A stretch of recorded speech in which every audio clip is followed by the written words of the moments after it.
All right, what's going on, YouTube? I'm gonna try to make this as quick as possible.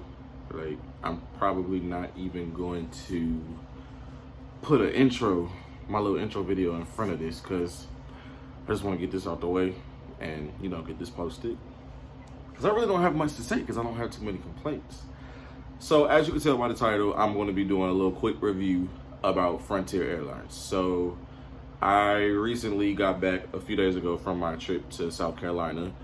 I still have to edit that vlog and put it up on here. That trip was crazy. And it was fun. Man, what I remember was fun. What I remember was fun. But yeah, I'll record that and put that up on here. So anyway, back to topic. My bad. Frontier Airlines. This was my very first time flying with Frontier Airlines. I've only flown a few times in my 27 years of living. So y'all know I was in the military. I flew a few times when I was in the Army. I want to say it was either through United or American. I really don't remember, but I know it wasn't Frontier. So I had some concerns. We bought our tickets at the last minute. And, all the other airlines were like $300+. Nobody had time for that. Frontier Airlines, I think for a round trip for three of us each was $98, if I remember it correctly. Yes, $98.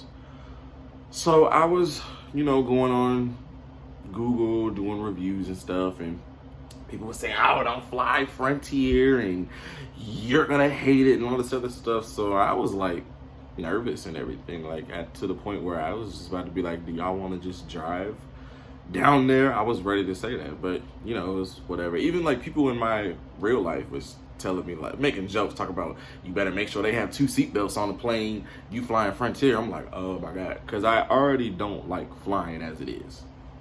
Anyways, so I'm nervous, feeling bad about this.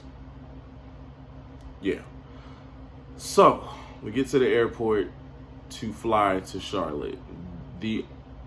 Let me start by saying this.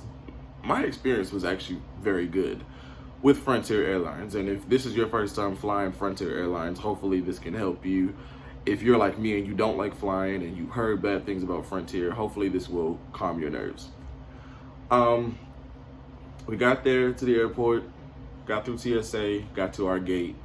They came over the little intercom thing at our gate saying that we was on like a 45-minute delay because of maintenance, a maintenance hold. That's what they said. I don't really think that had anything to do with Frontier Airlines. I think it was just a problem that the cabin crew noticed on the plane. So they got that taken care of. We went to go, okay, let me say this. The only thing that I didn't like, and that most of you probably will not like, you know how most airlines will allow you to bring your check-in bag that you send it in through TSA or however you say that, but then they allow you to bring a carry-on bag, like a book bag or something. Most airlines allow you to do that for free, no matter the size or weight. Some airlines, I don't know about all. Like I said, I've only flown either United or American before.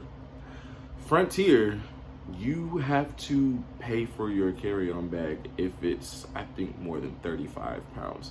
So, where's mine?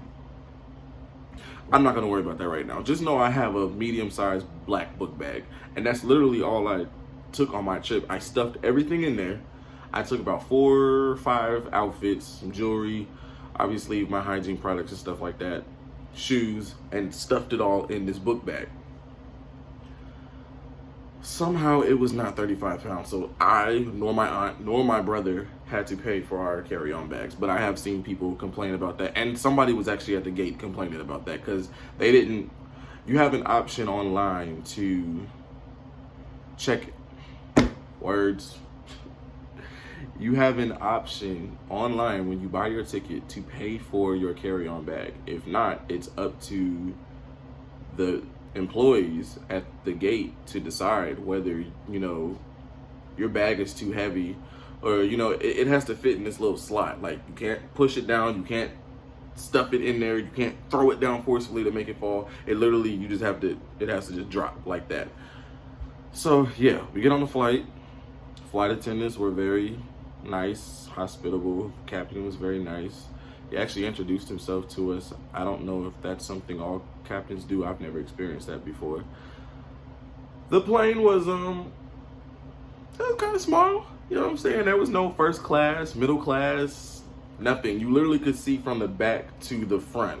Another thing that I thought was weird was they assign you your seats. You don't get to pick your own seats. So me, my aunt, and my brother, we didn't get to pick our seats. They ended up putting us all together because we purchased our tickets together. But once we got on the plane, they were letting passengers move to like different parts of the plane or whatever to, I think, evenly distribute the weight on the plane. So my aunt ended up not even sitting in the same row as me and my brother. So that was kind of cool. So she had a row to herself behind us, and me and my brother was able to stretch or whatever. The flight was cool. Like I said, I had no complaints. Wait, let me tell y'all, on the way back, this was the most rough landing I've ever been a part. And again, I don't think this has anything to do with Frontier Airlines. I have no, maybe it was just where I was sitting on the plane, because I was like right on top of the landing gear. Me and my brother was literally right on top of it. We was coming in, landing.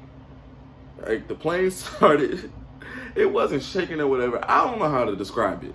Needless to say, I thought we were about to crash. I had the nerve to throw my arm out in front of my brother, as if I had the power to save him if that plane was to go smashing into the ground. I just thought that was hilarious. And I'm still laughing about that days later. But other than that, I have no complaints about Frontier Airlines. Would I ever fly with them again? Yes, if I had to, I would. I would like to try other airlines. I've heard a lot of good things about Southwest Airlines. I would like to try an airliner where I don't have to worry about paying for a carry-on bag no matter what, or getting on a plane that has Wi-Fi. We didn't have Wi-Fi. That's another thing. You don't have Wi-Fi, and you have to pay for the little bit of snacks and beverages they give you, which I think is like water and crackers and maybe like a few alcoholic beverages or whatever. I didn't buy anything, so I didn't know. So those are the only things that you probably will not like. You have to pay for refreshments, and it's not a huge variety. The plane is smaller. There's no Wi-Fi, and you could potentially have to pay for your carry-on bag. Other than that, I had a good flight to my vacation and on my way back home. I would fly Frontier again if I had to. If I had to. But yeah, that's pretty much it. I just wanted to get on here and give y'all my little review. I was talking for 8 minutes. Good God. Golly. Yeah, I just want to give y'all my review on Frontier Airlines. If you are a first-time flyer with Frontier, don't be nervous. Like I said before, my experience might not be your experience. Maybe you have flown with Frontier and you had a horrible experience, or maybe you had a phenomenal experience. I don't know, but that was just my experience. But that's all I got. Make sure y'all smash that like. Make sure y'all like, comment, and subscribe, and smash that post notification bell. Hopefully by the time you see this, my vlog will be up. No. I'm gonna post this one first. I'm gonna post this one first, and then I'm gonna post my vlog for my trip. But yeah, thank you guys so much for watching.